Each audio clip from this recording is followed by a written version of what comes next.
अस्सलाम वालेकुम, मैं हूं दौरान काकड़ एडवोकेट और आप देख रहे हैं मेरा यूट्यूब चैनल लीगल पॉइंट।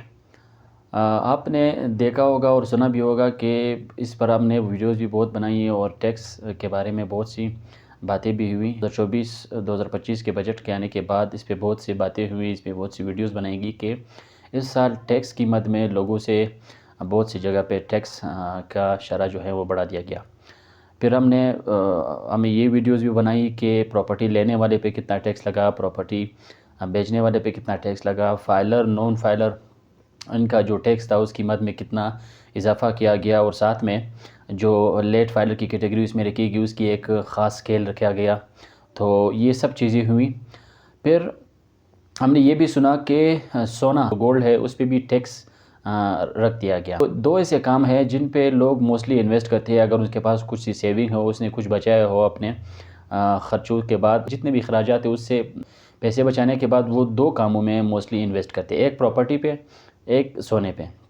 अब प्रॉपर्टी पे जो इतने टैक्स लगे, मुझे नहीं लगता कि जिस लेवल पे पाकिस्तान में काम हो रहा था उसी लेवल पे अब काम बरकरार रखा जाएगा प्रॉपर्टी के हवाले से।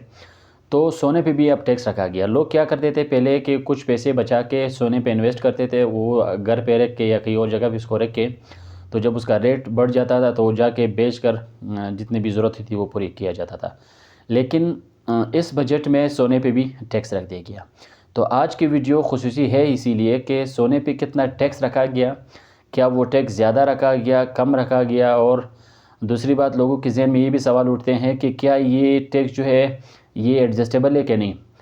एडजस्टेबल से मुराद ये है कि बहुत से टैक्स ये से है कि अगर एक बंदा फाइलर है वो बहुत सी जगहों पे टैक्स दे रहा है, जब वो अपना टैक्स रिटर्न फाइल कर रहा होता है तो फिर वो जितने भी टैक्स ने कहाँ कहाँ जिन जिन डिपार्टमेंट में जगहों पे दिया होता है वहाँ पे क्या कर रहा था, वो अपने डिडक्शन सर्टिफिकेट पेश करके वो टैक्स एडजस्ट करता था। तो लोगों के जहन में ये भी सवाल आता है कि जो सोने पे टैक्स रखा गया क्या ये एडजस्टेबल है कि नहीं। इन तमाम बातों पर इस वीडियो में बात करेंगे। तो वीडियो बहुत लाजमी है, इसको एंड तक ज़रूर देखें ताकि कोई पॉइंट आपसे मिस ना हो और आपका कंसेप्ट जो है वो क्लियर ना कर पाए।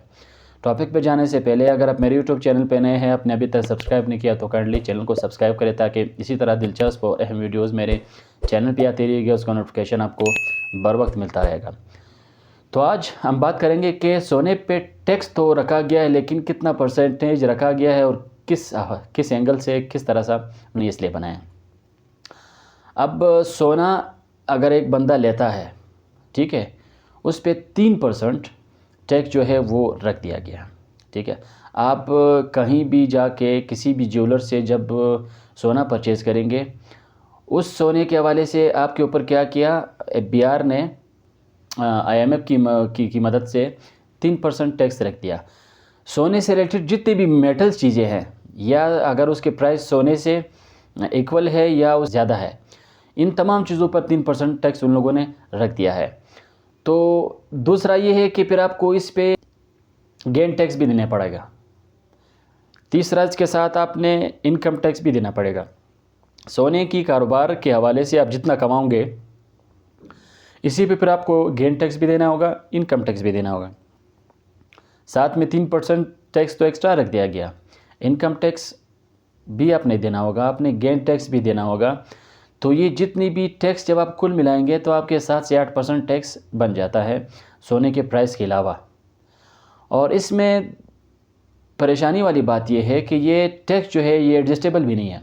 इसको आप कहीं भी दोबारा एडजस्ट नहीं कर सकते।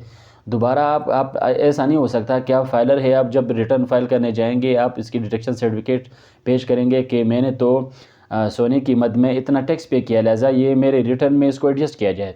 ये बिल्कुल नहीं है। एक बार आपने टैक्स दे दिया तो ये टैक्स समझो कि आपको दोबारा ये मिलेगा नहीं, इसका सिला आपको दोबारा नहीं मिलेगा, इसकी रिकवरी दोबारा नहीं होगी। एक बार आपने इस पे जो परमानेंट जो एक टैक्स स्लैब रखा गया 3% वो पे कर दिया, साथ में आपने इनकम टैक्स रख दिया, साथ में आपने गेन टैक्स पे कर दिया, ये तमाम टैक्स जो है ये एडजस्टेबल नहीं है। तो सोने के कारोबार के हवाले से अगर एक बड़ा कारोबारी है उसके लिए तो कोई टेंशन की बात नहीं है। उन लोगों के लिए परेशानी की बात ज़रूर है जो अपने सेविंग में से प्रॉपर्टी या जो है वो सोने पे इन्वेस्ट करता था और उसी लिहाज से फिर वो अपना मुनाफा कर पाता था। लेकिन इस 2024-25 के बजट के आने के बाद सोने को भी नहीं छोड़ा गया, सोने पे भी टैक्स लगा दिया गया। प्रॉपर्टी के हवाले से तो बेतहाशा टैक्स लगाया गया इस पे सिर्फ प्रॉपर्टी के हवाले से कुछ लोगों पे इनको एग्जाम किया गया है, अगर वो बेवा है या वो डाइवोर्स है या एक बच्चा है माइनर है या एक बच्चा यतीम है, इन 4-5 चीज़ों पे इससे हवाले भी मैंने वीडियो बनाई, इसका थंबनेल आप देख सकते हैं। इस वीडियो को भी आप ज़रूर देखिए कि इस बजट में सिर्फ 5-6 मखसूस और कुछ ऐसी डिपार्टमेंट्स है जो गवर्नमेंट के कस्टडी में आती है, उन पे टैक्स जो है वो छोड़ा गया, बाकी किसी चीज़ को भी इस बजट के हवाले से नहीं छोड़ा गया। तो बजट 2024-25 इंतहाई लोगों के लिए परेशानियां लाए हैं। उम्मीद करते हैं कि जो अपकमिंग बजट है ये इस तरह ना हो, इसमें थोड़ा सा छूट हो, थोड़ा रिलैक्स हो, ताकि लोग दोबारा अपनी कारोबार की तरफ आ सकें। इंशाल्लाह मुलाकात होगी एक और दिलचस्प और अहम वीडियो के साथ। तब तक के लिए आप अपना ख्याल रखें। अल्लाह हाफिज़।